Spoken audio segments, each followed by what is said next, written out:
Hello everyone, Lily here and welcome back to another quick tutorial video. Today I'm going to teach you how to unlock your TikTok account, and I'll also explain why it was locked in the first place. So without further ado, let's get started right away. So let's go ahead and open up our TikTok app over here, and then tap on your profile icon over here, and then tap on the three lines at the very top right here, and then go to your settings and privacy. When your account is suspended, you might be unable to do this step. So you will need to go to the TikTok website using your browser. Now let's continue this. So while you're on the screen, scroll down a little bit and click Report a Problem.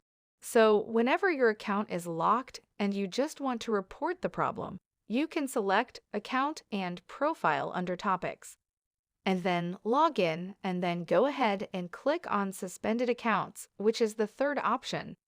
So 01:00, this says TikTok is committed to maintaining a safe and positive in-app experience and reserves the right to suspend aka lock accounts that violate our community guidelines. So over here it says, is your problem resolved? You can select No, and then tap Need more help?